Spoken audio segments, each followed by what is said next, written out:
Former President Jacob Zuma's bid to have 6 Concord justices recuse themselves may delay next week's hearing in the case between Zuma and the Independent Electoral Commission.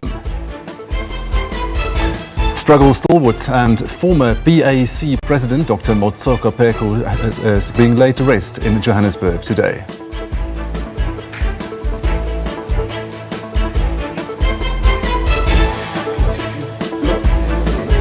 And the International Criminal Court is hitting back over reports that Israel is threatening retaliatory measures.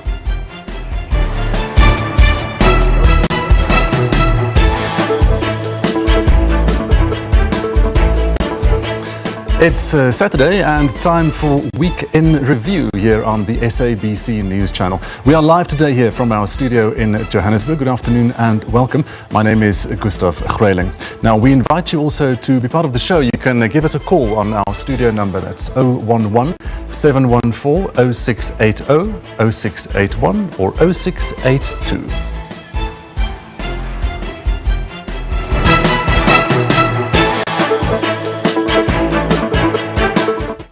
Now, former President Jacob Zuma has launched a counter-application before the Constitutional Court. He wants to have the 6 justices who presided over his contempt of court matter in 2021 recuse themselves. This as the Apex Court is set to hear the matter between the IEC and the MK party next Friday. Now, the matter is scheduled to be heard on the 10th of May. However, the application launched by Zuma may delay the court's ability to preside over the matter. Zuma is relying on Section 167, subsection 2 of the Constitution that prescribes that a matter before the highest court in the land must be heard by at least 8 judges. Zuma and, to some extent, the MK party are contending in papers that at least 6 justices of the Apex Court are tainted by bias and are not fit to sit in the upcoming hearing, as they were part of the bench that sentenced him to 15 months imprisonment. Zuma will have to prove this by meeting the stringent test of a reasonable apprehension of bias.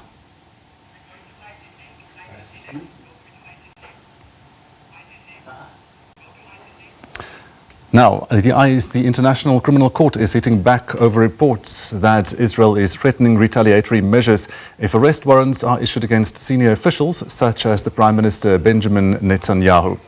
The ICC has been investigating possible war crimes by both Israeli forces and Palestinian armed groups since 2021, with that investigation extended to include the current war in Gaza and the atrocities of October the 7th.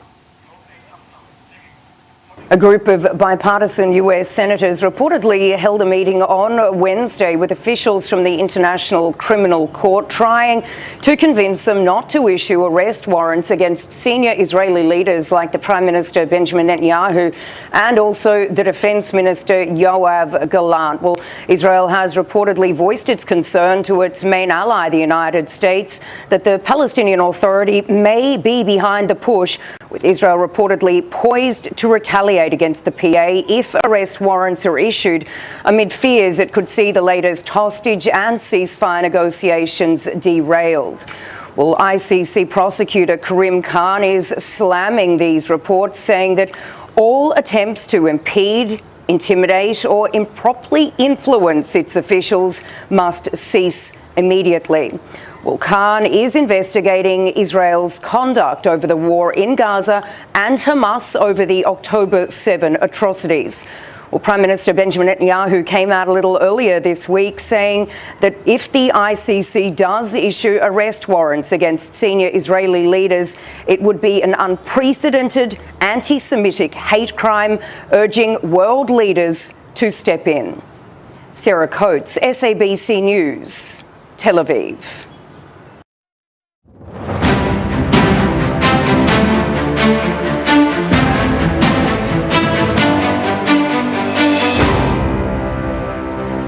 You're watching Week in Review here on the SABC News Channel now. The EFF leader Julius Malema is on a campaign trail in Orange Farm in Gauteng. And our reporter Ntlantla Khatlana is on the story and he joins us now. Good afternoon.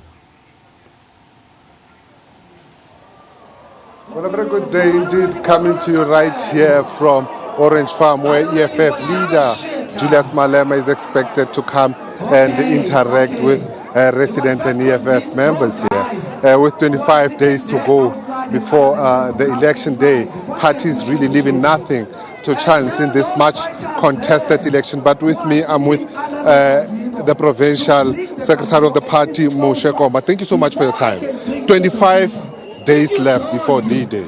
You guys have been crisscrossing the province. How have you been received? We are well received. As you can see, our grannies are here, ready to come and welcome the Commander-in-Chief and President of the EFF. The people of Orange Farm have been looming for the longest time to come and engage with the President and the Commander-in-Chief. So we are quite ready. We are only left with a few days, like you have said. We are on the super mode. Moshe, let me just bring you to this line of thinking. People seem to have picked up that, during these elections, as much as they are much, contested, there's more political parties, but there's some feeling with others that, the message of political parties as they gun for support seems to be the same. Our message is different. There's no political party that speaks about land. There's no political party that speaks about creation of jobs in context. There's no political party that speaks about stopping load shedding. So we are the only political party that speaks the truth to our policies. The rest are speaking the same, you are right. We are the only left organization. So we are here. Our people of Orange Farm have said to us they've been without electricity. Our people of Orange Farm have been said to us they are without land. Our people of Orange Farm are crying about crime, the drugs that are being sold here, unemployment of the youth. These grannies, all of them here, are saying to us, we are taking care of our grandchildren. There's nothing that the government is doing in terms of creating jobs. The president of the country has been here. He has done nothing. He has spoken with the community of Orange Farm. There's nothing that he has said. That's why this outcry from our people of Orange Farm that have made a request to come and engage with the president and the commander-in-chief of the EFF. Just the last question from you. Is there any political parties? I know that we've spoken about this lengthy before with regards to coalitions. But is there any political party that the EFF will go like, no, these ones are not, we are not going to work with them because they are totally opposite from what the EFF stands for? Excellent. That's why we said we are different from everyone. At the present moment, we are only focusing on ourselves because it's only the policies of the EFF that we represent that resonate with the people. That's how we are different. That's why most of the organization doesn't want to associate themselves with the EFF because we represent the left. They are on the right, they are capitalists.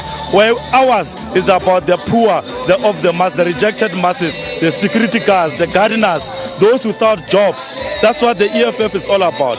That's why they can't associate themselves with the EFF. We are different like that. There's no any other political party that speaks about the expropriation of land without compensation in greater context and even supported it in parliament for it to be implemented up until the sellouts took a different direction. So we are different like that. All these other political parties, they envy us. They want to be the EFF. That's why they've run out of ideas. We came up with the township hall meetings. All of them are following. They are following us because we are the future. All of them, they have run out of ideas. They are bringing former presidents to come and campaign for themselves. When they are currently leading government themselves, they are bringing people that have already led the government before to come and assist them. So we are the future. Well, thank you so much. That was Moshe Koma, one of the provincial leaders here, the man who ensures that, in Gauteng province, wherever the EFF president is, he's there organizing on the ground, basically saying to us that, the EFF stands different from other political parties with regards to the promises that they put forward, saying that, other political parties had to depend on their previous leaders, to assist them in these elections. With that being said, it's back to you in studio. Thank you so much. That's our reporter, Ntlantla Khatlane, joining us live there from Orange Farm in Gauteng this afternoon. Now, the ANC President Cyril Ramaphosa is continuing his campaign trail in the Western Cape. Ramaphosa is in Strand outside Cape Town at this moment. And for more, we cross now to the SABC News reporter, Bulelani Philip, who is there. Bulelani, good afternoon. Well, good afternoon and a warm welcome here at the Strand, just outside Cape Town. This is where President Cyril Ramaphosa is continuing his campaign trail here in the Western Cape. We thought he was going to leave the province, but we found out today that he is still here in the Western Cape. And of course, he is now currently embarking on a door-to-door campaign right here at Nomzamo community here in the Strand.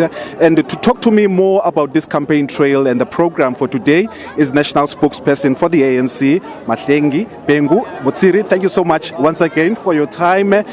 The President yesterday in his address to the community of Rylands was talking about how the ANC intends to deviate from its normal processes and announcing a premier candidate for the Western Cape. How far is that process for the ANC?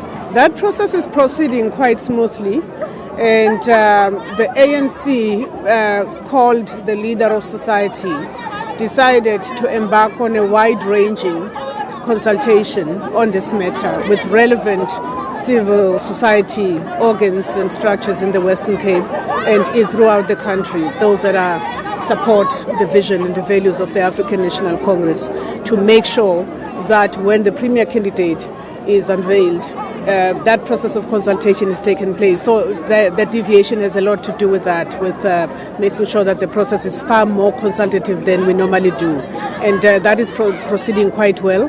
There was a postponement because we needed to give that assurance to various civil society bodies that had an interest in who is going to be the face of the ANC as we campaign in this province. How soon can we expect the announcement to be made? I know we did indicate that the NWC will meet on Monday to consider the matter. Do you think we'll probably know in the coming week? That is my speculation, but I want to be tentative about it because that is entirely dependent on the program and the agenda that is set by the Secretary General, who is mandated to manage this matter and has been managing this matter as best as possible.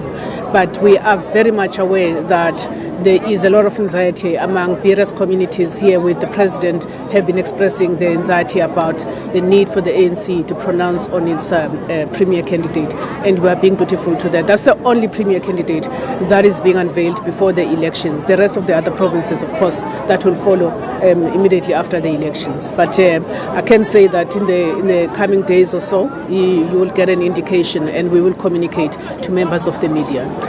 Lastly, before I let you go, there's been this issue that keeps coming up, and the President did also touch on it yesterday, the issue of extortion gangs in communities like this one, as well as Kukuletu and Kailicha. As the ANC, do you have any intention of setting up structures that can actually deal with this kind of problem? Well, I think first and foremost, when the ANC government came into office, 1994, there was this notion of what we call organs of popular participation, meaning that you may have the best South African police service, but if it doesn't work with communities, if communities are not the ones that claim and reclaim their own communities, chances of us fighting crime and fighting it successfully are minimal. So the whole thing about extortion gangs, the whole thing about construction mafias, the whole thing about all of those that utilize good service delivery initiatives to terrorize our communities requires a very strong social contract with our communities. And I really want to push that message across on behalf of the organization that we need to revive community policing forums, because all said and done, you would have seen that in the past 12 months, for example, South African Police Service has been revamped with new police officers, with new technology, with new cars and all of that.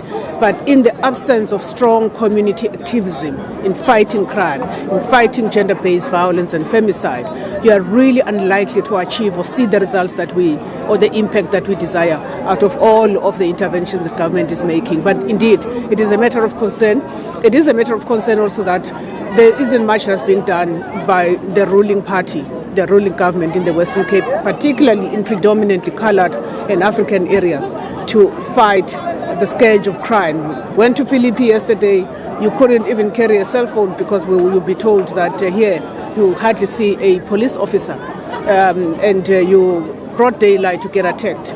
And so this is something that we've got to talk about, and members of the media also have to shine a spotlight about crime that is affecting coloured and African communities in the Western Cape, and what measures in the past, since the DA has been in power, have been made to really concretely and decisively deal with the scourge of crime, all forms of crimes, including the extortions, the types of extortions that we're talking about. All right, thank you so much, Mahlengi Bengu Motsiri. Thank you so much. She's, of course, the ANC's national spokesperson. And, of course, as you can see behind me, the president is in one of those houses, actually just touching base with some of the communities here in Nomzamo, in the Strand, in the Western Cape. For more, we're going to cross to you at around 2 o'clock. For now, it's back to you in studio. Thank you so much. That's our SABC News reporter in Strand in Cape Town this afternoon.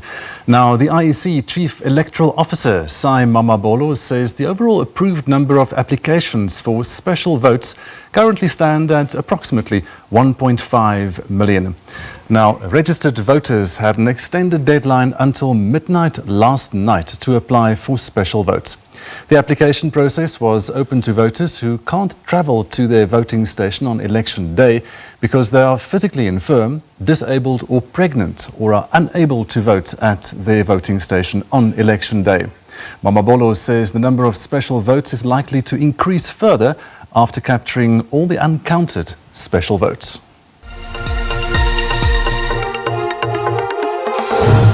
Welcome back. This is Week in Review here on the SABC News channel. Now, struggle stalwart and former PAC President Dr. Motsoko Peku is being laid to rest today in Johannesburg. And throughout his life, Dr. Peku was a staunch advocate for the Pan-Africanist ideology and dedicated decades of his life to the fight against apartheid. His contributions were not limited to political activism. He was an author, a lawyer, historian and academic. Now, after the end of apartheid, Dr. Peku continued to serve his country as a Member of Parliament for 10 years and also representing the PAC at the United Nations. He passed away 2 weeks ago at the age of 93. Let's cross live now to our reporter, Balenhle Mthethwa, who is at the funeral service. Good afternoon. Good afternoon indeed. It seems as though the theme has now moved from Dr.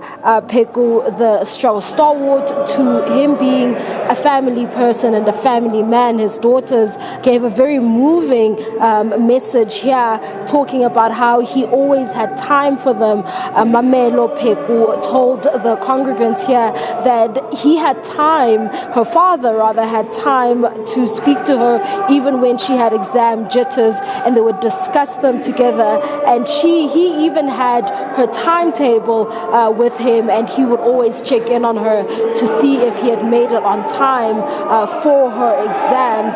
Now, these are the messages that have come from his daughters, who were talking about him as a father and as a family man. Now, as you can see behind us here, there is a group of AZAPO members that are arriving, and as they arrive, they all sing songs, they all come in with a different song. It seems as though these ones are only just arriving right now, and they are here to also pay their respects.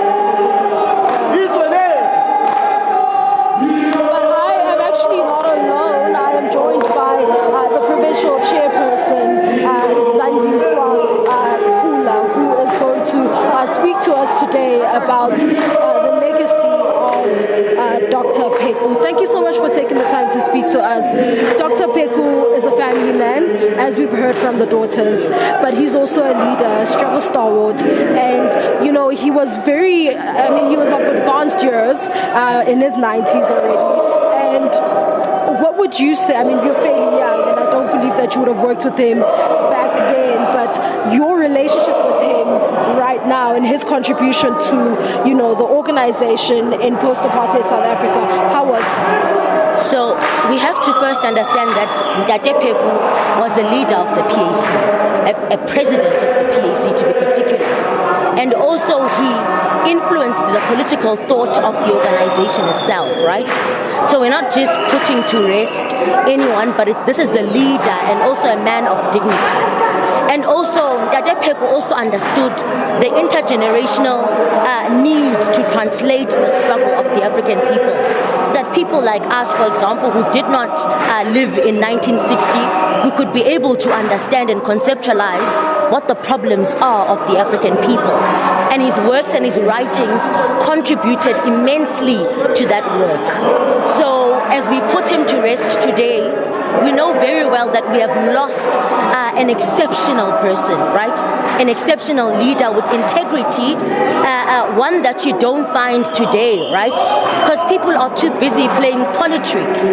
And at core, at all times, he always paid attention to the primary contradictions that the African people find themselves in. And that is the total emancipation of the dispossessed African people and the establishment of an Africanist, socialist, democratic order, right? That is what he stood for. And these are the ideas that he translated time and again whenever he took to the podium, and also whenever it is that he conducted political classes. And actually, we were in a political class with him, I think, sometime last year, before the end of the year. And he would just come and listen to us and engage with us to be able to groom the next generation of political thinkers and leaders. And that is the work that he has put in terms of his political work.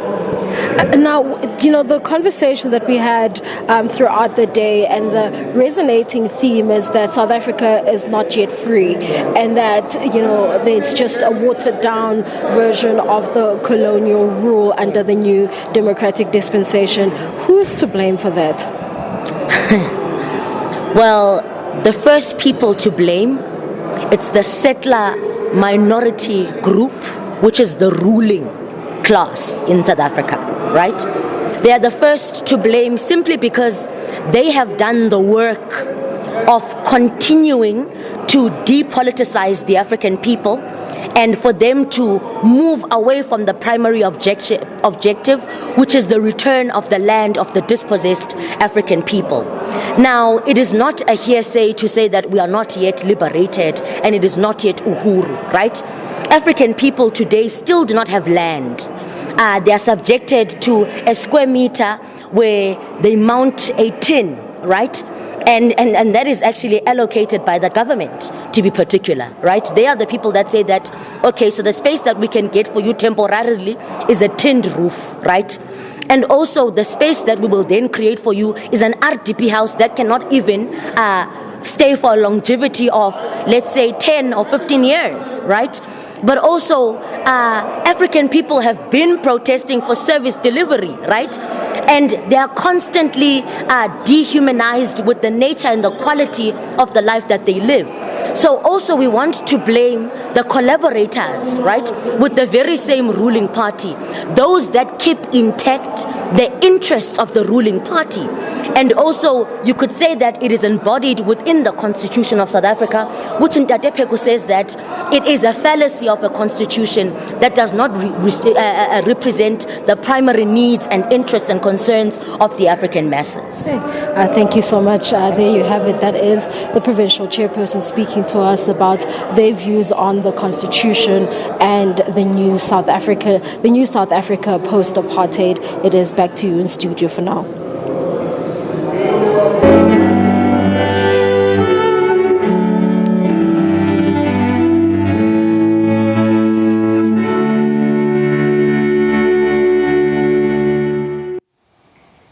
Right, South African boxing legend Dingon Tobella, also known as the Rose of Soweto, passed away earlier this week. Tobella was not only a skilled boxer but became a beacon of hope and light for many black South Africans who themselves sought out freedom and success. His journey took him from the streets of Chiawelo and Soweto to international boxing arenas. Tobella was a world champion in different weight divisions, having held the WBO lightweight title from 1990 to 1992, the WBA lightweight title in 1993, and the WC super middleweight title in 2000. Now today we celebrate and remember him, and joining us is the legendary boxing promoter Rodney Burman, who served as Tobella's promoter for all three championship fights. Rodney, good afternoon. Welcome so much to the Week in Review. Yeah, hi, good afternoon. Thanks for having me. Take us through some of your fondest memories and what he meant for the average South African.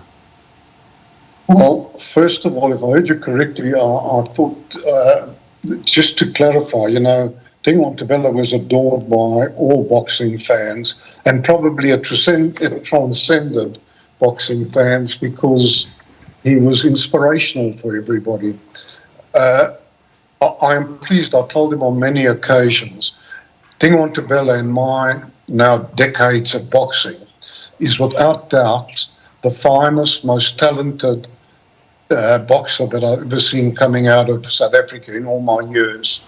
That is a young Dingon Tobella.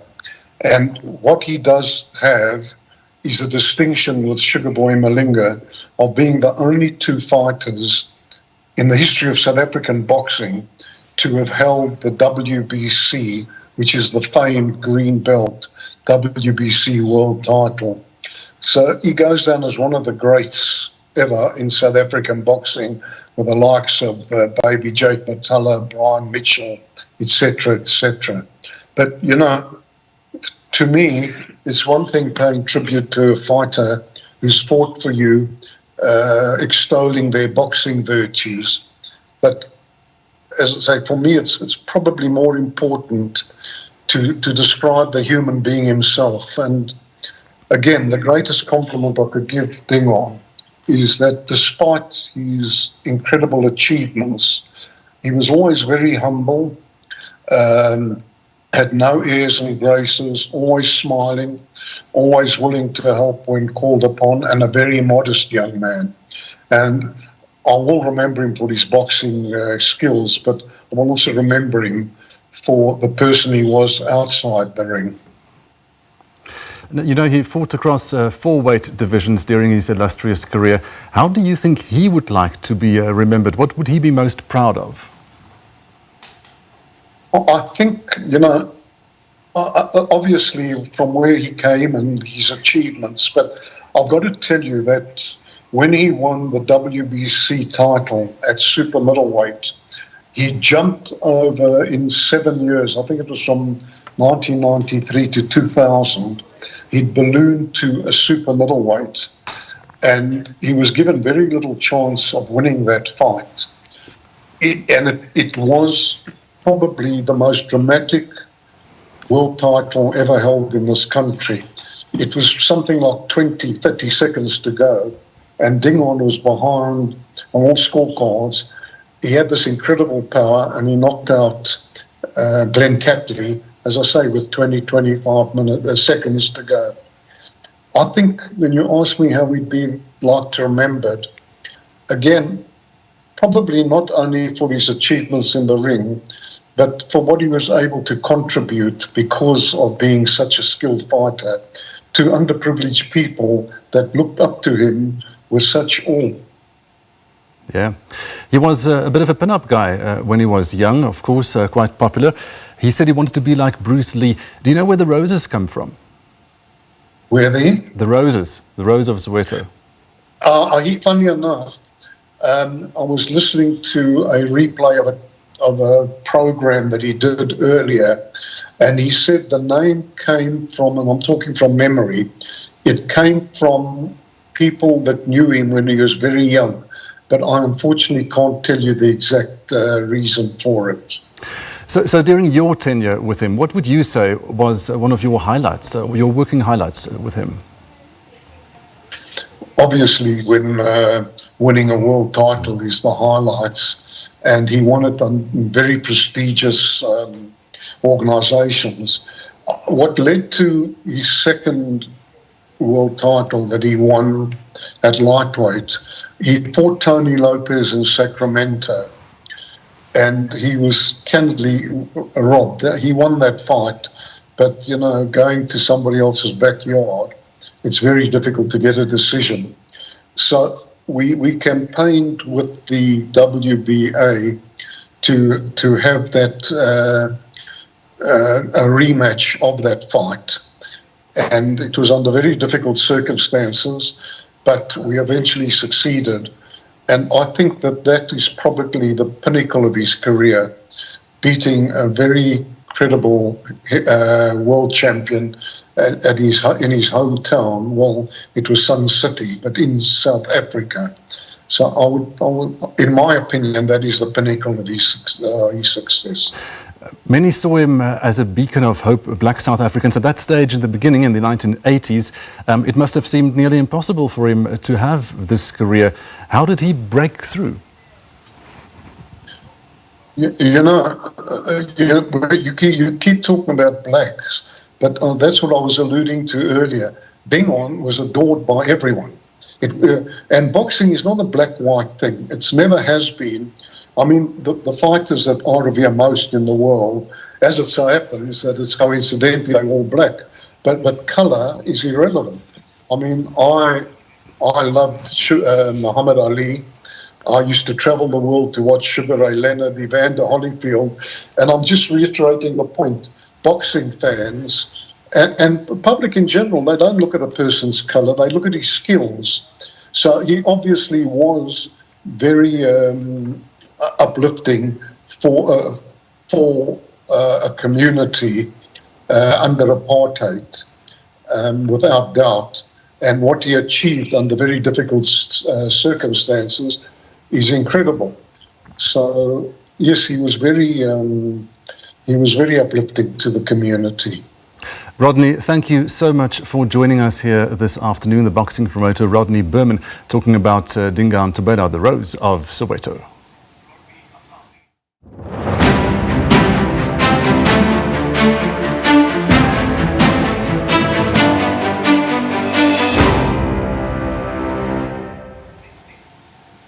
Now, the ANC's relationship with its former president, Jacob Zuma, has been ruptured, according to Zuma's predecessor, Thabo Mbeki.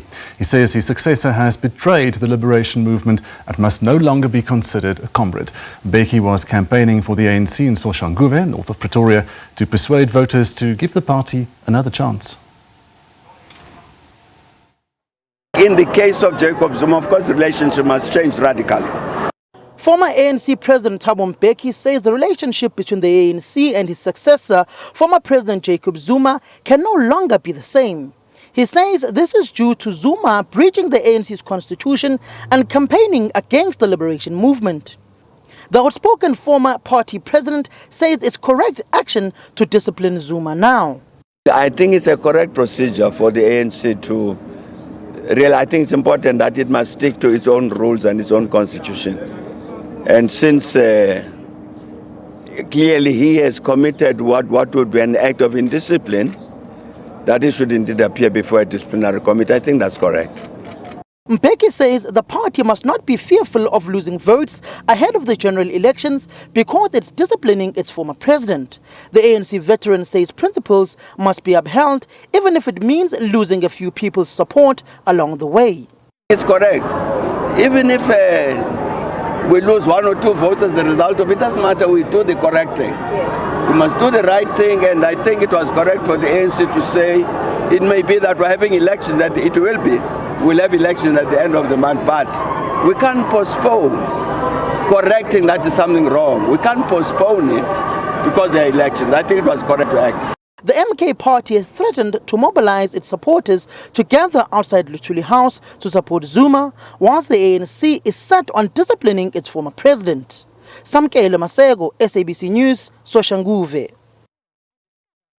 It's going to affect his party because as it is, we can see him is calling for the court and all the stuff.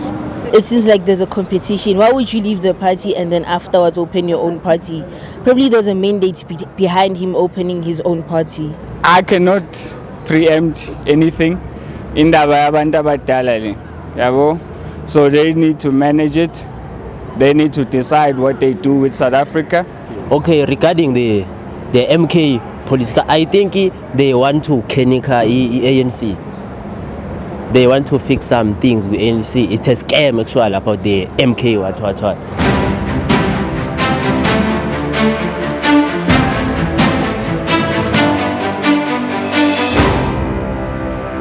Welcome Welcome back. This is Week in Review on the SABC News channel. Now, former President Jacob Zuma is due to appear before the ANC's National Disciplinary Committee on a Tuesday after being suspended for joining the MK party late last year. According to a letter sent to Zuma by the ANC, the former party leader faces 2 charges, both under subsections of the Rule 25 of the party's constitution. Now, the first is denouncing the ANC leadership, and the second is for pledging his support to the Umkhonto we Sizwe party in a manner contrary to the objectives and policy of the ANC. To analyse this story for us, we are now joined by political analyst Professor Dirk Coetzee from UNISA. Dirk, good afternoon. Good afternoon. Thank you very much. Is the ANC falling into a trap here set by Zuma and the MK party, or what is happening? No, I don't think so. I think it goes against the wishes of President Zuma. He always insisted that he's still a member of the ANC. And I think if we go back to the statement he issued on the 16th of December last year, it was not about actually moving away from the ANC, but rather trying to establish or taking the ANC back to where he wants it to be in terms of its values, in terms of its approach. So it was, in a sense, more of a palace coup. Instead of breaking away from the ANC. And I think what he wants to present is to say that he's actually still part of the ANC. MK is just a temporary arrangement until he can take over the ANC again. Now, I think if this disciplinary hearing is successful and he's expelled from the ANC, then that logic or that narrative cannot continue anymore. Why is the ANC acting now against its former party leader? What do you read into the timing of this matter? Well, I think there was lots of pressure from their own members, lots of pressure from their own very senior leadership, including what you've played now earlier on show, President Mbeki, but also the Veterans League and others, who are insisting that this should happen and that there should be more discipline within the ANC. Because if this happens and is allowed, I think the opinion is then other things can also be allowed within the ANC, which will be unacceptable. Let's talk about what is likely to happen on Tuesday. Former President Thabo Mbeki, as you say, is saying that Jacob Zuma should absolutely go through this process. President Cyril Ramaphosa saying that the disciplinary process is totally separate from other structures of the party. What is your reading of this? What are they trying to achieve here?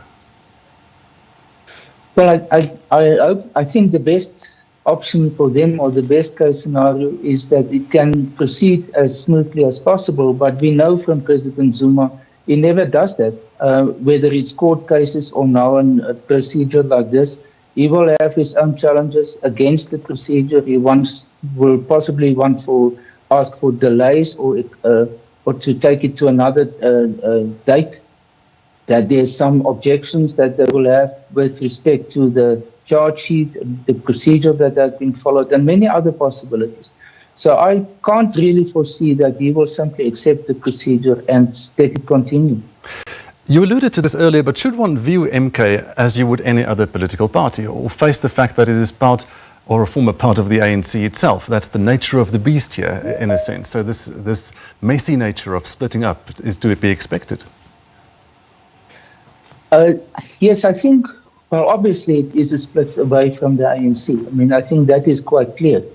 I think the question will be, what will it be after the election? How will it sort of identify itself? How will it define itself? Because the EFF and its leadership were in exactly the same situation. They also went through a disciplinary hearing in the ANC. And Julius Malema and Floyd Shivambu and others were expelled from the ANC. And that led to the formation of the EFF. It did not happen in the case of COPE. These members resigned from the ANC and formed COPE. So it is either the EFF option of developing into a party in its own right, or it will, after the election, depending on how well it did in the election, reconsider itself, especially if there's the possibility of a coalition. Now, we don't know what are the possibility for that, and whether there will be a result which will force the ANC into some form of coalition with MK. But that can change the ballgame quite dramatically if they come close to each other and then at a later stage they decide to come back to each other. Do you think this disciplinary process is going to give the MK party even more national headlines and publicity, especially if the former president attends then? And do you expect him and his supporters to turn out in full force on Tuesday? Yes, first of all, the first part of your question, certainly. The MK party is absolutely grateful for what we do for them, and that's to give them so much attention. The media, academics, commentators, all of us are involved in focusing so much on them that they receive for free a lot of attention, more than most other political parties.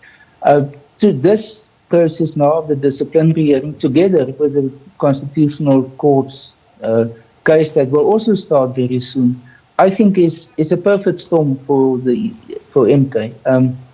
It's a gift that is given to them in terms of media exposure. But it can explode in their face also, if it goes against them. But for now, it's definitely used by President Zuma as something which gives him exposure. It's not necessarily always positive, but the point is in the minds and being seen by the general public of South Africa almost on a daily basis. There's also the issue of the alleged forged signatures. What do you think is going to happen with that? What I've seen that report so far is that the police is taking their time to investigate it. I think it's going to take longer in order to reach any type of decision. But it's essentially in the hands of the police now, and they must investigate it. And then if there's a case, a valid case, then refer it to the National Prosecuting Authority to proceed with it in court. So it's not something which I think will be dealt with before the election, but rather afterwards, depending on what the outcome of the investigation is. It's a very complex matter because the possible implication of it, if everything is confirmed that it is indeed fraudulent or election fraud, then it can lead to the disqualification of MK in totality. Whatever they've done in the election can be set aside then. So it is indeed can be a very dramatic step, and therefore I think everyone take it very cautiously at this point in time. Dirk, thank you so much for joining us here this afternoon. That was the political analyst, Professor Dirk Coetzee from UNISA.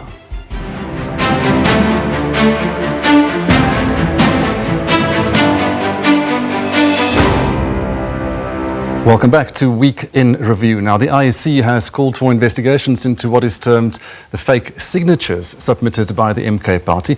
A lot has been said around this, but to better make us understand, we are now joined by Sandile Swanepoel, who is a political analyst. Good afternoon, and thank you so much for joining us. Good afternoon.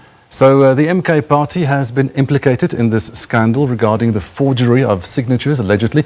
This might not harm the party voter support-wise, but however, going into the elections, how do you see this impacting the credibility of the elections? Thank you so much. The issue here is that the credibility of the elections will not be impacted by this at all. Let's then start on what happens around the day of the elections, why I'm saying this. The IEC has got to be able to say that those people who qualified on predetermined criteria to be parties or independent candidates are on the list, and the ballot paper is in order, and all the parties that are supposed to oversee the elections are satisfied that the elections went well. So from that perspective, I think most of us are secure that we're going to have free and fair elections. Now, on the issue of the forged signatures, the IEC, at the time that the legislators decided what criteria will be used to register political parties for these elections, the IEC said it does not have capacity to verify signatures. So all parties were aware that signatures cannot be verified by the IEC. So anybody who then, which means when you submit any document there, it's submitted in good faith. which means all the parties that submitted. Sandile, I'm sorry I have to interrupt you there. We're going to go live to Pretoria now because the former President Thabo Mbeki is there on the campaign trail, and we're going to take you live there now and look at those pictures. Mr. President, let me take you back to the days of your presidency. And I know you have responded by dismissing the allegations of political interference in the NPA that allegedly stopped them from prosecuting the people who could have committed the TRC-related cases in a nutshell. But having spoken to Advocate Bikoli, who deposed an affidavit, he still insists that he stands by his word. There's a legal opinion by Advocate Dimisan Zabeza to the NPA recommending that a commission of inquiry be instituted to investigate that. Given the fact that you were president at the time, would you think it would be prudent for you to talk to your comrades in government and say, put in place this not only to clear the air, but also to allow the victims and their families to move on? Would you recommend a commission of inquiry? Will you avail yourself? You know, in 2019, the High Court in Johannesburg, about this matter you are raising, they said they recommended the court that the National Director of Public Prosecutions must investigate people within the National Prosecuting Authority to say why did they not prosecute these cases, and also then to get whoever supported them from outside. Unfortunately, the National Director did not respond to that. That would have been the correct way to go. Now, if there is a demand, you are quite right, that a commission of inquiry must be opened, sure. I've said so, I've said by all means. Because the problem with that case was that the prosecutors did not do what they were supposed to do, that's all. Now they want to blame somebody else, it's incorrect. The prosecutor did not do what they were supposed to do, and that's what Johannesburg High Court said. National Director, please check with your own prosecutors and take action against them. So a commission of inquiry is fine. It is fine, it will come to the same conclusion. But fortunately, the current National Director of Public Prosecution have said we are proceeding with those TRC cases. What has to be sorted out about the past, fine. Let the commission sit. And it will come to the same conclusion that the prosecutors did not prosecute. They must stop blaming other people. They didn't do their work. That is the problem. Colleagues? Just one from me, former president. My name is Lunga from the Mail and Guardian. Look, there have been people that are saying you've been ranting on about how the failure of former President Zuma in his presidency. Can you maybe categorize to say maybe what did you fail to do as a president, and how would you characterize your presidency? Because there have been talks that you failed to tackle the issue of AIDS and all that. How would you characterize your presidency? I think I must have a particular conference with the media people. I've tried to explain very extensively what has happened in South Africa in the last 30 years. Yes. In detail, what has happened. That question that you are asking is answered within that context. You can't isolate it and let it stand aside on its own. There's particular work that was done by everybody, by government, by the political parties, the trade unions, business, everybody. We produced a particular result. And then things changed, and I explained why things changed. That there were other people who did not want success and intervened. But I'm saying now let's have a conference with the media. I'll give that lecture again. Yeah. So that you don't have to ask questions that have already been answered. Yes. Last question from us. Mr. President, just your overall view of the ANC campaign throughout all 9 provinces of the country, your hierarchy, your bird's eye view of the ANC election campaign. Is it effective? Is it engaging with the people? Is it going to yield the results that you desire as the African National Congress? Yes. Well, from what I've seen, I'm glad there is there's a lot of activity, a lot of campaigning by the ANC people. There are some shortcomings. You can see it very visible. I think there's not enough ANC posters in the streets. There's not enough ANC posters to communicate with the people. I think that matter the ANC needs to correct. I think also we'll say these are the successes we've made over the last 30 years. That is correct. But the real challenge is that there's somebody who lives today who says that today I'm unemployed, today I'm hungry, today I have no water. Yes, I accept what we've done for 30 years. So I think in the ANC campaign, we've got to address these challenges that the people make and make commitments about those challenges.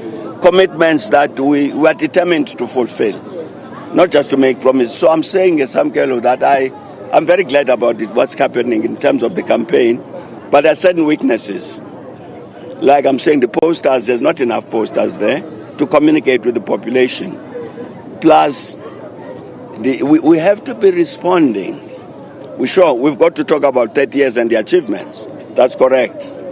But at the same time, we've got to talk about the immediate problems that people are facing. The problem of crime that's raised here in Mabupane, for instance, it's an urgent problem, and so it needs an engagement. The police service, I've said, the police service, we need to engage with them because I can see there's a distance between the police and the population. And in many areas, people will say that we report about a drug dealer. The problem is that the police then go and tell the drug dealer that we've pointed them out, then we suffer the consequences. So there are many things that need like this to be corrected. Very good, the achievements of 30 years, but practically today's challenges, we must answer to those and then act on them. Mr. President, last one on the economy. South Africa is on pole position to become the biggest economy within the African continent. You've been very vocal about the economic trajectory of the country between business, labor, and the private sector. What's your view of South Africa eclipsing Nigeria and Egypt to become the biggest economy? What are the fruits that are starting to bear in this economic growth that we are seeing? No, see, the main challenge we face in terms of the economy is really to do what was agreed by everybody in 2020. Government, business, labor, civil society, everybody agreed that what we need is a social compact. We agree, all of us, a social compact and implement what is agreed. That was never done. It remains a challenge today. I think in the context of this national dialogue we're talking about, that must happen. This is the only way that we're going to be able to take the country forward, create jobs and all of that. When all of us South Africans, these main players, business, labor, government, were acting together in concert to address all of these challenges. I think in the context of the national dialogue, that must happen. And that's what will take the country forward. We're not competing with Nigeria or anybody. We're trying we must meet the challenges that we face. There are too many of our people unemployed. There's too much poverty. Those are the challenges of this issue of inequality that's raised correctly. These are the challenges we must face. And I think we can succeed, provided we are able to act together in concert as these social partners. Thank you, colleagues. Thanks a lot. Thank you very much. Thank you, colleagues. And that was live from the Tshwane area north of Pretoria, where the former President Thabo Mbeki is busy on the campaign trail for the ANC. Right, now we're going to move on to your headlines for the next hour now. Former President Jacob Zuma's bid to have 6 Court justices recuse themselves may delay next week's hearing in the case between Zuma and the Independent Electoral Commission. Struggle stalwart and former PAC President Dr. Motsoko Pheko will be laid to rest in Johannesburg today. And the International Criminal Court is hitting back over reports that Israel is threatening retaliatory measures if arrest warrants are issued against senior officials such as the Prime Minister Benjamin Netanyahu.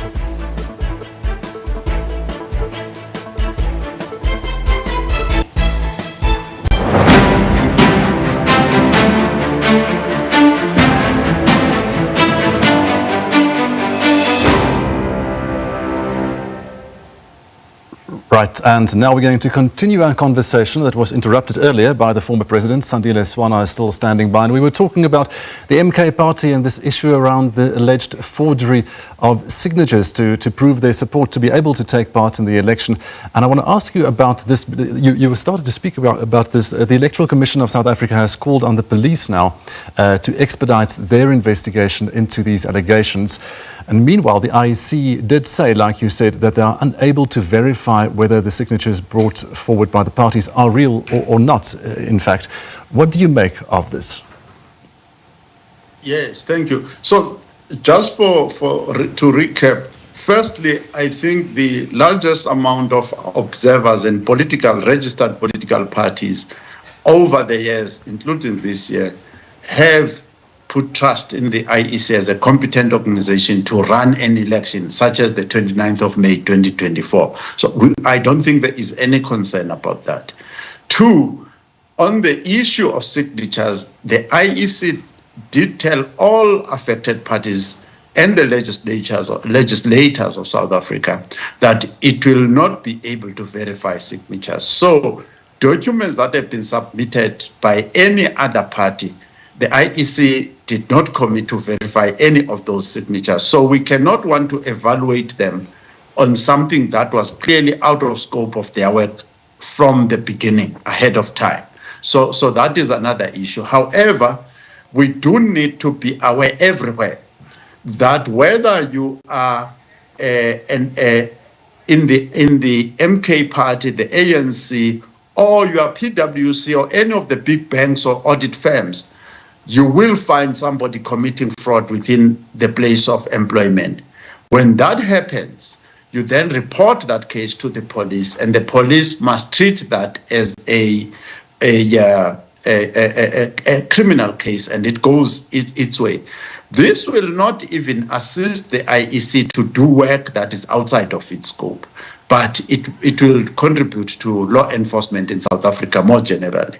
So that would be my view on the issue. And the Mkhonto Wesizwe political party has participated in by-elections and demonstrated that it actually has valid voters who probably exceed 15,000 by now, that are in support of that party. And survey have shown that they've got more than 15,000 support. So there is surrounding evidence to show that this is a valid party, and it would be egregious to deregister them or to interfere with their participation in the election because of a criminal that intervened in this process.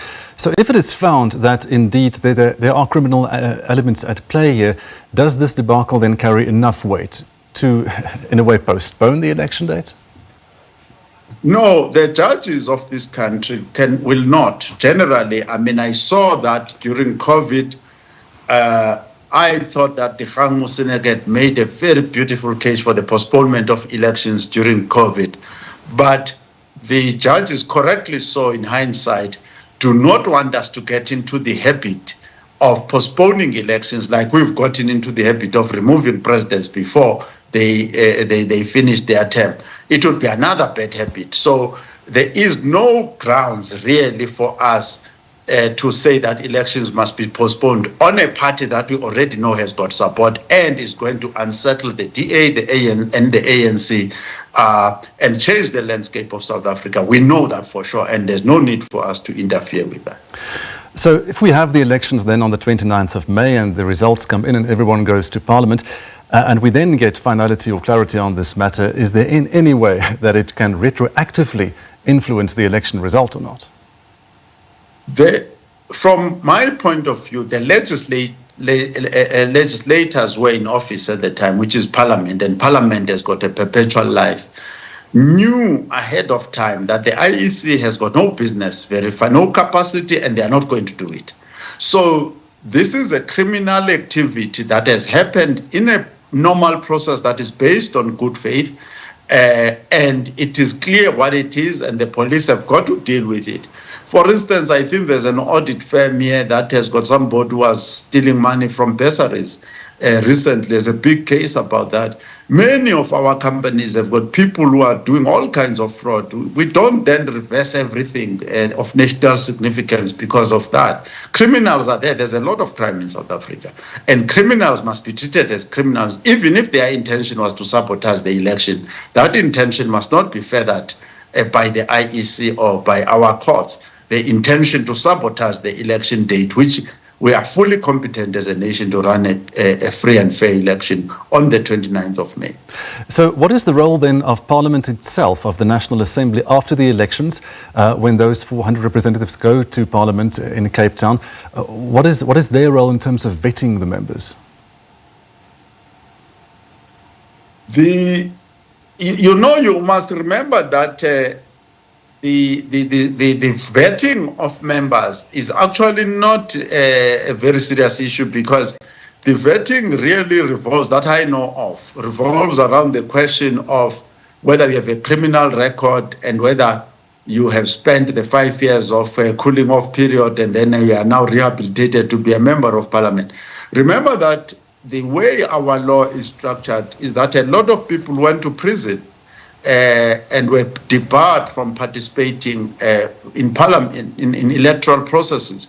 So the minimum requirements of entering parliament and becoming an MP are very, very low. It's very easy to become a member of parliament in South Africa.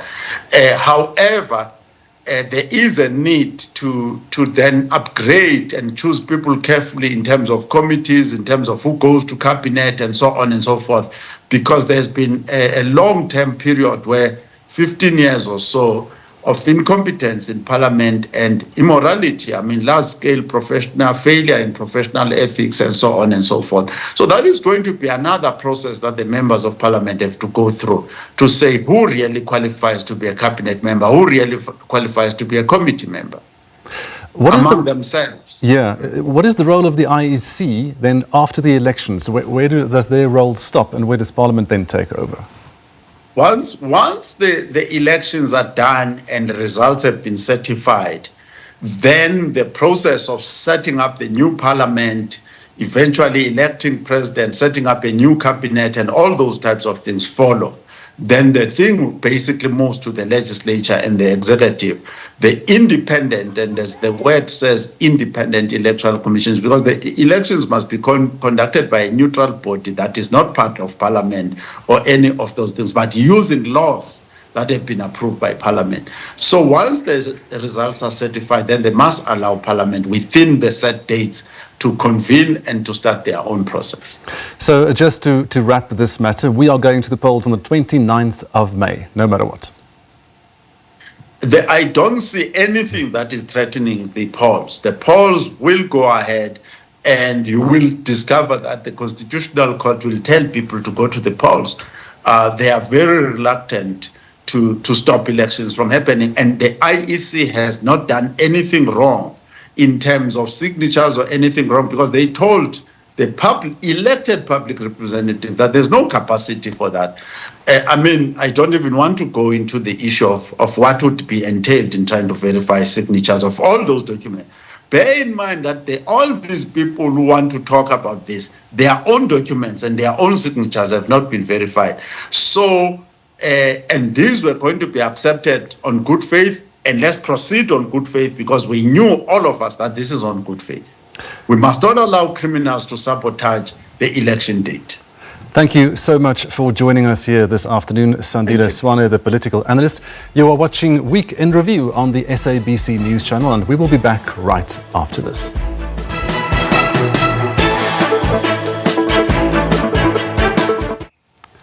Welcome back. The government has initiated a fresh round of talks to save jobs at the South African Post Office. The Communication Workers Union says they have decided to give government another chance. This after the unsuccessful attempt by government to use TERS funding to halt the retrenchments. The Post Office business rescue practitioner is under pressure to slash the company's massive wage bill in a bid to save the struggling entity. But many disgruntled workers say they just want the employer to settle all their outstanding pension contributions and part ways. Post Office retrenched workers say they are no longer interested in anything regarding Post Office. They say they just want their payouts in full and not in installments. This comes as labor unions at the state-owned entity resume talks with government. The labor union says it will halt the planned nationwide protest to give the new talks a chance. But workers say they were failed by both the labor unions and government. Where were they when we were called on the 29th with threats that when we don't report, our contract will be terminated? Come the 30th, we were retrenched again. No, let them engage for those that are left, those that were not retrenched. So it's too late now for them to stand up and fight for workers. The time they were enjoying the 80 rand that they were taking from the workers' salaries, it was nice. But because now they don't have members, it's when they want to stand up. It's now that they want to come up with some solution. Where were they when we needed them? I'm less interested. Nje, let them just leave us alone. Workers are on their own. Unions failed. The Communications Workers Union, representing many of the workers at the post office, believes a solution can still be found. The Labour Union appeals for patience. The planned mass action has been suspended because talks are opened up again. COSATU is presently talking to government, so that one has now been suspended. We have decided last night that we are going to suspend the mass action. We are going to give the talks a chance to see if it will bear us fruits. Now, around the benefits, that is also an ongoing discussion, which is also part of the consultations that is going on. But there isn't much to say now because remember, the government has now decided to engage with our leadership in COSATU. Nothando Makutulela, SABC News, Johannesburg. Newsrooms across the country are battling with the lack of resources amid low economic growth and changing consumer preferences. That's the word from the South African National Editors Forum as the media marks World Press Freedom Day. The organisation says the media continues to play a pivotal role in holding those in power to account, despite limited resources leading to dwindling investments and shrinking newsrooms. The financial challenges that many media houses face stem from changing news consumption patterns, with online media becoming popular. This has left many newsrooms struggling to survive with limited resources, fewer staff members and increasing workloads. Print media is the hardest hit, with circulation having taken a huge knock, especially during the COVID-19 pandemic. SANEF says the lack of resources poses a risk to press freedom. Press freedom, one way or the other, will always be threatened. I mean, when you look at it, last year, South Africa, I think we were ranked number 25 in the Reporters Without Borders World Press Freedom Index. We have gone down this year. And the reason that we have gone down, the one threat that the guys at Reporters Without Borders have indicated is the lack of economic indicators. And what they mean there is that the media in South Africa is going through economic strains. So much as, we are part of the whole economic ecosystem, it's not only the media. Our economy in South Africa has been constrained for some time now. So those constraints, that lack of economic growth also filters down to the media, where we have seen less advertising, where we have seen less investments in the newsroom, where the newsroom has gotten smaller, but still, there's still a lot expected out of the newsroom. The dwindling finances of newsrooms have seen many media houses retrench staff. SANEF says 15 years ago, South Africa had about 10,000 journalists, and the number currently stands at about 4,500. Research associate at Rhodes University, Reg Ramni, says this has led to worrying trends of bigger workloads for journalists and stories not being followed properly. He says while there is still quality journalism, there is often too much reliance on single sources and the official's version of events. One of the big things that happened was the collapse of the South African Associated Press Agency, SAPA.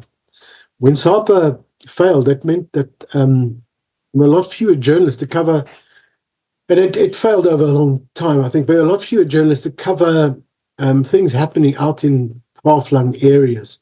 Ground-up has taken up, some of that challenge, but you really need to, and of course, if the more newspapers fail, it's even less ability to cover things outside the main urban areas. So I think we're still fairly okay in the urban areas, but the threat is always that things are just not going to get covered. And I mean, already I noticed personally that many stories are broken but not followed up properly. South Africa is ranked 38 out of 180 countries in terms of press freedom by the Reporters Without Borders. The organization notes that South Africa guarantees press freedom and has a well-established culture of investigative journalism, but that in recent years, journalists have often been subjected to verbal attacks from political leaders and activists. Gloria Stefako, Mosi, SABC News, Johannesburg. Now, joining us for more on World Press Freedom Day that was marked yesterday is Dr. Theodora Arjun-Teti, a senior lecturer of journalism at the Durban University of Technology. Good afternoon and thank you so much for being with us. Good afternoon and thanks for having me. So the theme for 2024 is a press for the planet, journalism in the face of the environmental crisis. What is your take on what this means? Well, I think that the theme is quite appropriate, and it's because it signals the role that the media has to play, or journalists have to play, in shaping or helping society respond to the environmental crisis that we find ourselves in. All over the world, we see a lot of crises in the form of, droughts and then extreme events of weather, even when it comes to the sun and so on and so forth, and of course the life in the ocean too, they get to suffer the effects of some of these extreme events.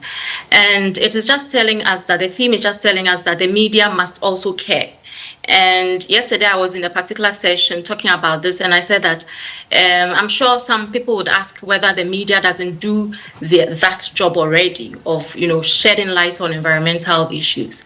But the thing is that sometimes there is also a concerted, effort to drown out this kind of information in the public domain. Talk of misinformation around, the climate change deniers, putting out disinformation, misinformation, and trying to, as much as possible, to convince the public that there isn't anything like climate change and so on. So there is that misinformation element, and there is also and I heard the talk about the funding models of media. When media is suffering the effects of the economy, they are likely not going to be able to have the funding to do an environmental story. So they will go for the more commercial kind of stories so that it can bring the revenues to media organizations. I believe that environmental issues typically do not bring revenue to newsrooms. And so when you have to cut down on funding, you are likely going to cut down on that environmental storytelling. Now, apparently environmental journalism has also become quite a dangerous field to work in, which is not something that one would normally assume. What are the dangers of this job? Well, the dangers are diverse, but I think that even particularly in our part of the world, when you have all kinds of actors who are degrading the environment, and journalists go there to report these stories, you're likely going to have them attack journalists. They do all kinds of harm to journalists in different places. We've heard of stories of illegal mining, for instance, and journalists go there to cover that what is happening in a particular community, and then there are all kinds of harm that are meted out to journalists. Some actually lose their lives, and so on. So talk to us about the significance and the purpose of this World Press Freedom Day. All right, so basically it is to remind governments or all of us about the importance of press freedom. We know that press is important to any democracy. If we are supposed to take a democratic decision like going to the polls to decide who would lead us and so on, we need the press to shed light on issues that are happening within the domain of politics and so on, so that we can make informed decisions.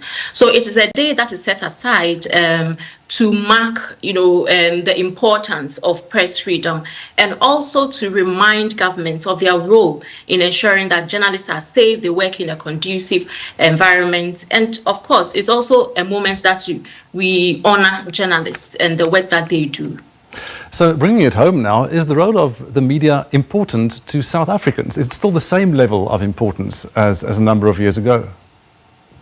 Yes, it is. The media is important, and particularly when we find ourselves in a time of a lot of actors within the media space. And sometimes even social media content being mistaken as media, credible media content. So there is a lot of misinformation in the information environment, and that makes the work of the media, that credible journalism, very important. It's even more important than we've ever needed it to be. So I think the media is very important to shed light on important issues, even the climate story and the fact that we are suffering these effects, and sometimes we don't seem to connect the dots. The public doesn't seem to connect the dots. So it's important that the media comes in to shed light on these things and make the right connections for us to appreciate what is happening around us. What is your take on the role that the media plays as a watchdog, especially for public figures such as politicians?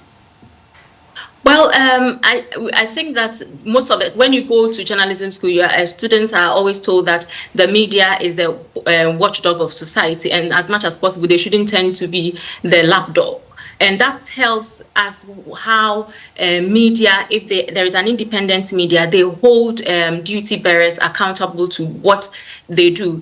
Because in essence, we have given our politicians and all kinds of state leaders, state institutional leaders, the authority. We have asked them to act on our behalf.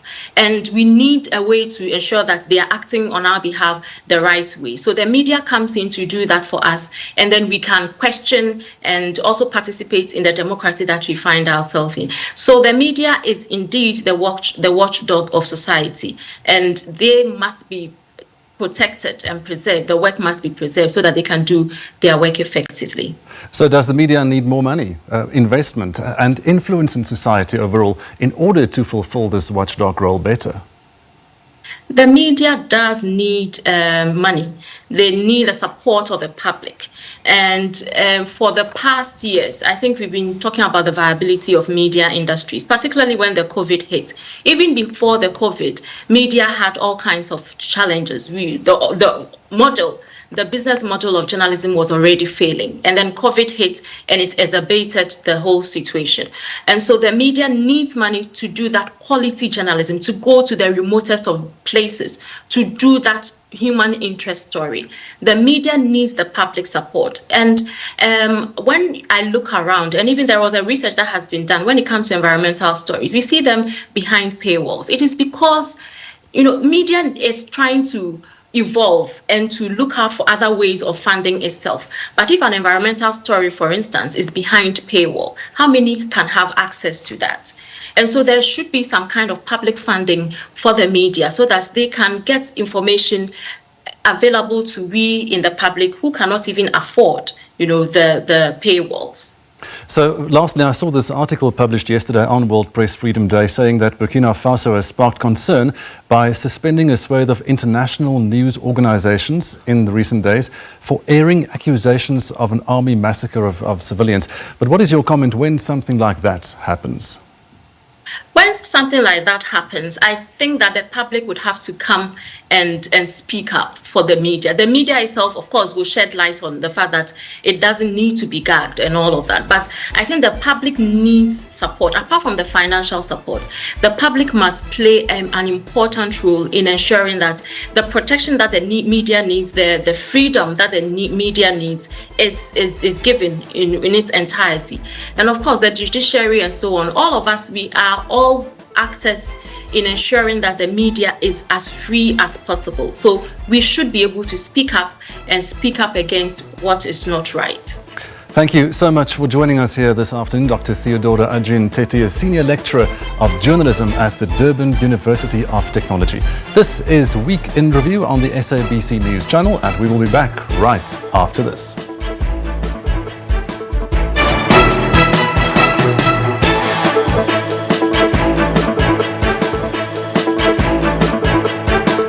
Welcome back. The ambassador of the United States of America to South Africa, Ruben Bridgetti, says his country will continue to work with South Africa irrespective of the election outcomes later this month. He also told the SABC that the US will not interfere with the elections in South Africa.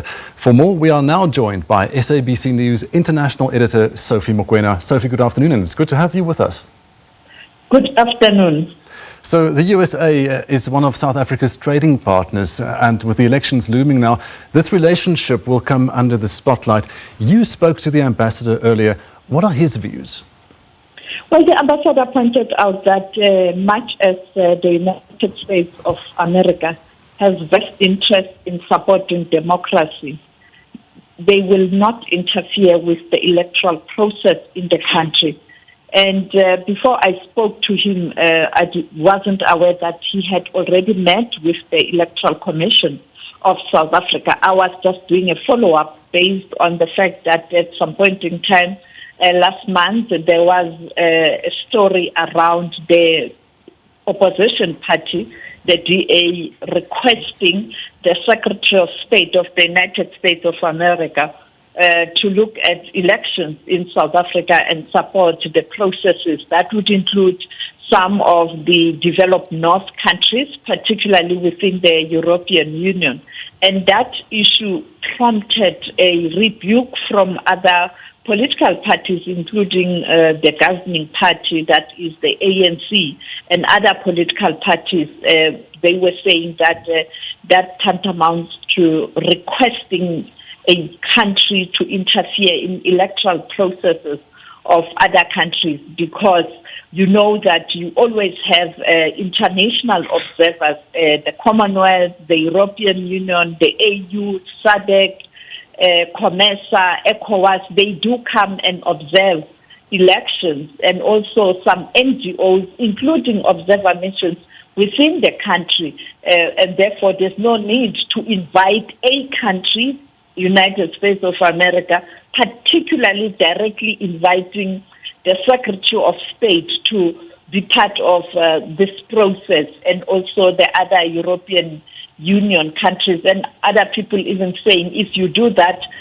those who believe in the South, they must do the same, asking countries in the South to monitor elections. But we know that the Electoral Commission has since cleared that, saying that they have credited or accredited international observers. And we saw earlier on the African Union has even made an announcement that the former president of Kenya, Uhuru Kenyatta, will lead the African Union observation mission to South Africa. We are still waiting to hear who is going to lead the Commonwealth, who is going to lead the European Union and other organizations such as SADC. And of course, you'll then have the churches in South Africa, the NGOs doing the same. And he was responding to that.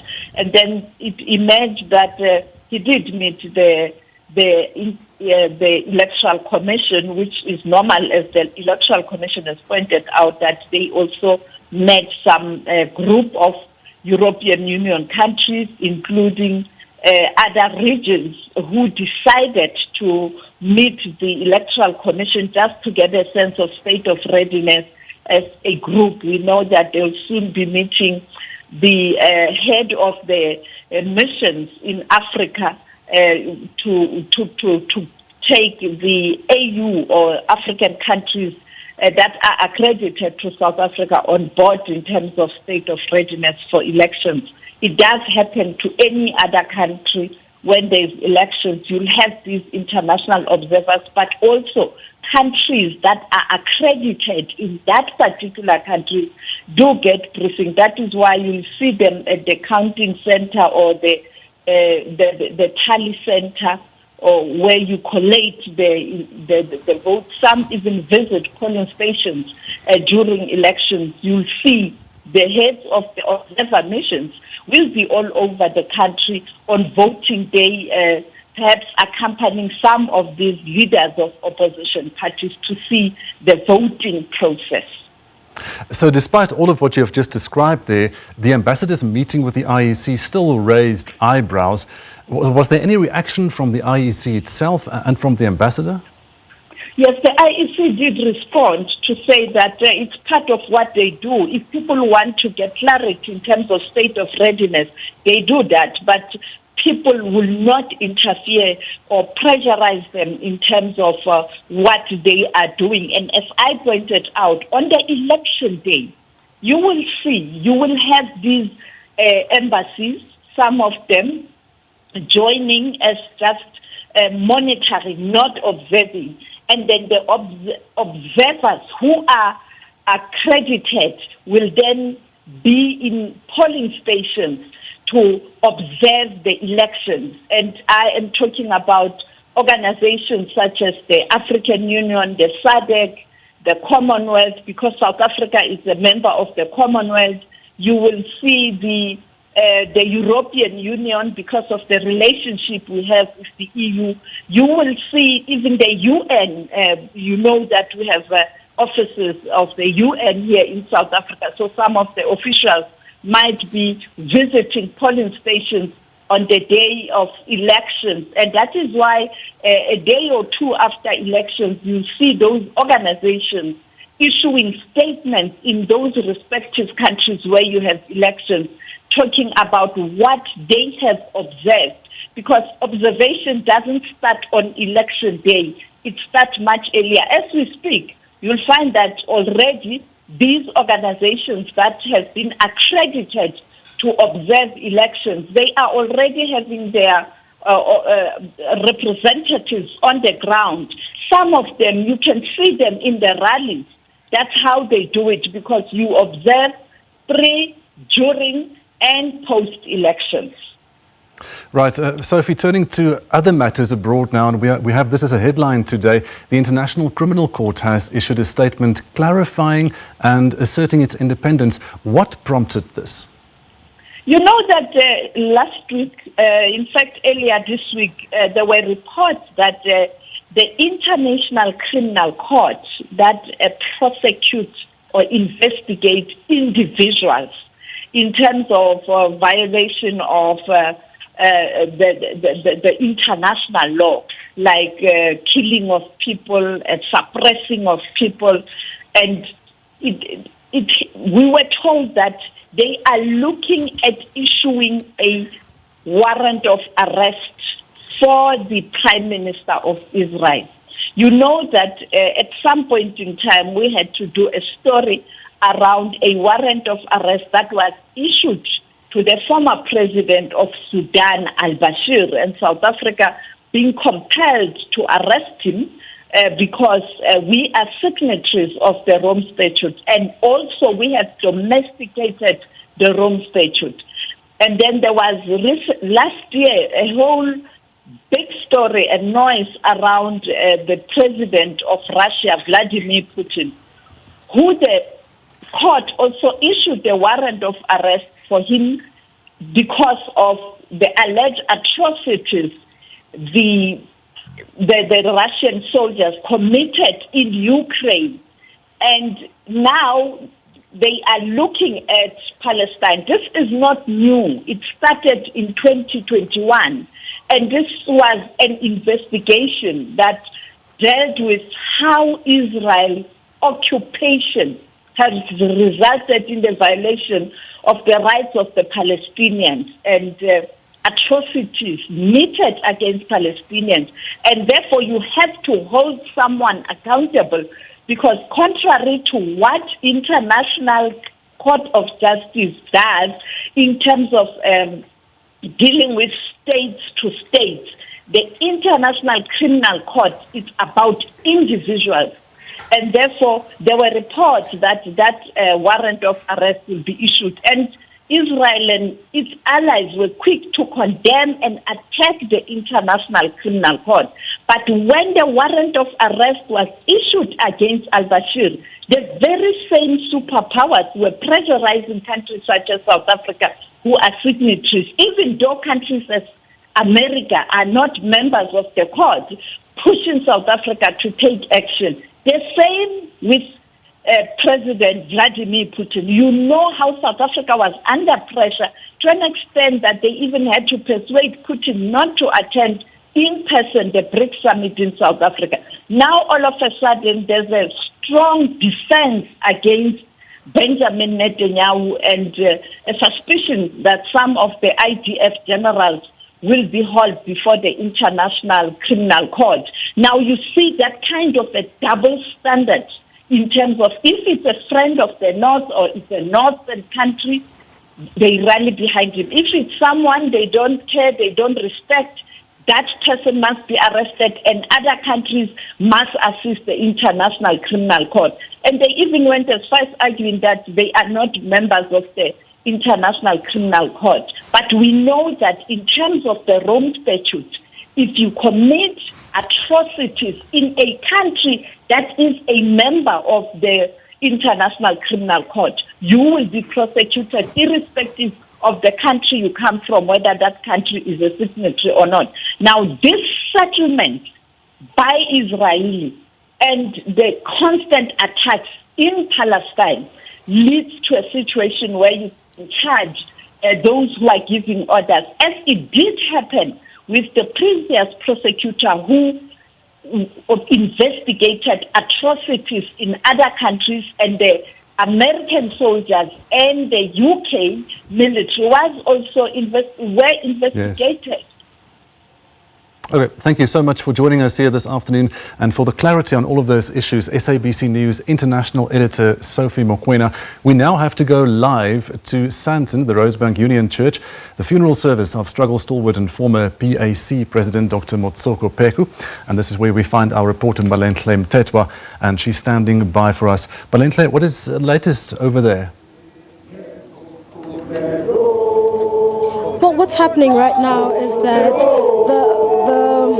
the remains of the late PAC president is leaving the Rosebank Church, and they are going to be making their way to his final resting place. And what you see here is the police making a guard of honor, and the police also following. The Premier, Gauteng Premier, is with the family, and he's leading the family as they walk out of the premises and are making their way to the final resting place. The PAC members are here also singing songs, singing struggle songs in honor of their late leader. Now, these are the scenes playing out of the daughters are now about to walk inside or go inside the car, as you can see, and in front of us there, right ahead of us, is the procession that is going to be making its way to the final resting place. As you can see, the family is leaving the place. A very somber moment, and those who have come to pay their respects also just doing that guard of honor and singing their songs here. I'm very happy to be here. I'm just going to try and get one of the people and one of the mourners who is here. I'm just going to ask them why they're here and why they chose to come here. Pardon? Why are you here? I came here to pay the last tribute to our stalwart, the PAC stalwart, Dr. Motsoko Peku. What is the significance of the song that you're singing? It seemed as though there were disagreements with regards to which song to sing. What is the significance of this particular song? No, this song is our prayer. It's like our national anthem. It's like Yonkosi Sigalela. So this is the one that we sing when we open, be it meetings, funerals, or what. This is the meeting. And what are the words to the song? Pardon? What are the words to the song? But the song is about the warriors, Apla warriors, those who have fallen in the battlefield. It's about those who remained behind to take the spear forward. Yeah, in the struggle. Yeah. So when you speak of APLA, Lana, this is the military wing of the PAC. Those who are who fought, who wanted to go into the struggle and fight in order to liberate South Africa. Yes, APLA was a military wing of the PAC. APLA. Yes. So unfortunately, it was disbanded before South Africa can be truly liberated. I see there's the Premier over there, and I'm going to try and doorstep the Premier. Premier, we're live. Okay, well, we tried to get the Premier live on air. We will wait until he returns, but these are the scenes outside of the church as people make their way to the final resting place, to the graveyard where the Dr. Peko will be laid finally to rest. Thank you so much. That was our reporter joining us then, Balentle Mthethwa, live from the Rosebank Union Church, and that's in Sandton in Johannesburg. Now, it is the time of year for celebrating academic excellence at universities across the country. Among those honoured for their achievements was a former director of rugby at SA Rugby and the current Springbok coach, Rassie Erasmus. He received an honorary doctorate from the Northwest University for recognition of his innovative and exceptional management of the Springboks during their victorious 2019 and 2023 Rugby World Cup campaigns. His significant standing in the international rugby coaching arena, his strong drive and focus on diversity and inclusion, and his commitment to social responsibility. Tebogo Pakedi and Mzwaki Chabalala is reporting for us now from Potchefstroom.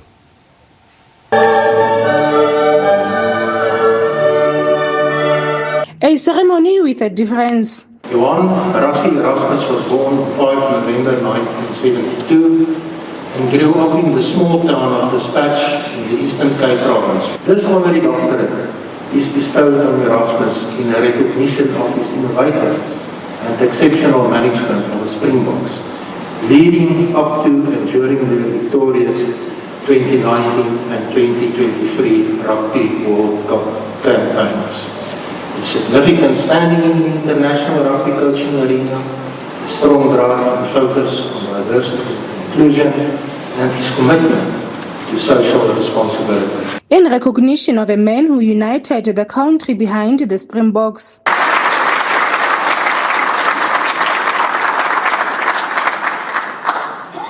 I hereby confer the degree of Doctor Honoris Causa in coaching science upon Mr.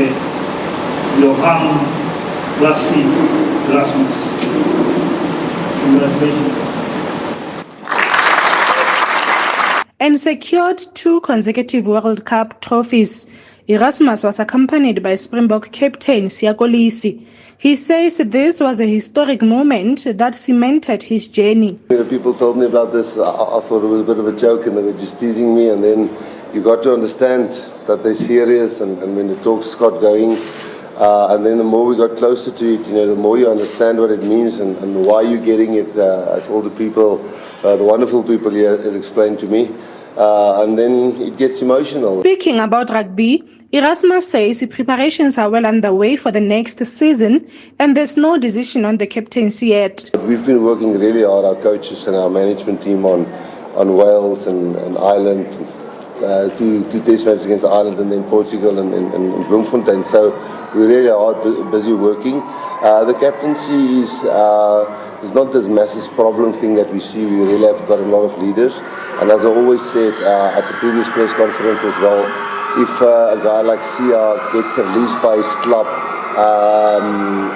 on the right times, and we have really a good enough access to him, almost the same as the South African guys, then there's no need to change captaincy. Erasmus says that although it is amazing to receive this accolade, it is the interaction with rugby supporters that he will treasure the most.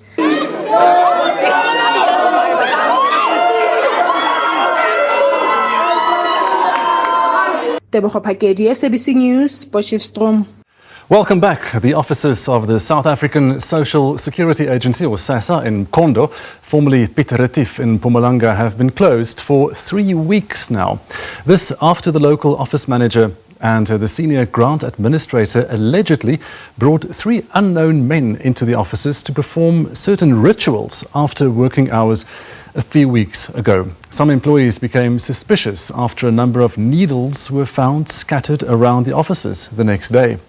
The alleged incident was also caught on CCTV cameras. SABC News reporter Nhlanhla Jele and video journalist Lewana visited the offices and filed this report. The offices remain closed because workers are afraid. They have reportedly complained on several occasions of finding remnants of needles scattered throughout their working stations. To their shock, CCTV footage revealed what was happening after hours. The workers are too scared to return to the offices. Most of the employees are traumatized by their ancestors. As far as we know, that most of the people, they believe in different things, so they cannot come back and continue to work as normal, because even now some are living in fear and anxiety because of the incident that have been happening. Community members are concerned about the closure of the offices. As the offices are closed, people are unable to get the help they need. And as a community, this affects us, and we would be glad if they could quickly reopen so we can get assisted. We are really inconvenienced because we get assisted to register for the 350 grant. Another thing now, you can't register a newborn baby. We are really struggling, so we are asking that they reopen the offices because we are now forced to go to other SASSA offices which are too far from here. Meanwhile, all the employees implicated in the matter have been suspended. Both those that have conducted the rituals and those that leaked the video to your good selves as media, because we saw it on social media and other media houses without authority. And that has caused an anxiety within the employees, the community and their families. And that is why some of these people that are affected, as per that video that circulated, SASSA has acted. After I've interacted with them, they have been given letters of suspension. They are at home. While they were busy conducting investigations, the due processes. According to Njali, arrangements have been made with pastors and other community members to cleanse the offices so workers can resume operations on Monday. Nhlanhla Jele, SABC News, Mkhondo, Mpumalanga. Former President Jacob Zuma has launched a counter-application before the Constitutional Court. He wants to have the 6 justices who presided over his contempt of court matter in 2021 recuse themselves. This as the Apex Court is set to hear the matter between the IEC and the MK party next Friday. Now, the matter is scheduled to be heard on the 10th of May, and however, the application launched by Zuma may delay the court's ability to preside over the matter. Zuma is relying on Section 167, subsection 2 of the Constitution, that prescribes that a matter before the highest court in the land must be heard by at least 8 judges. Zuma and to some extent the MK party are contending in papers that at least 6 justices of the Apex Court are tainted by bias and are not fit to sit in the upcoming hearing, as they were part of the bench that sentenced him to 15 months imprisonment. Zuma will have to prove this by meeting the stringent test of a reasonable apprehension of bias. Right, that is where we leave it for today. Thank you for spending the past 2 hours with us for Weekend Review on the SABC News channel. The team will be back tomorrow afternoon at 12 for the week ahead. The news continues right after this. Thank you for watching. Take care.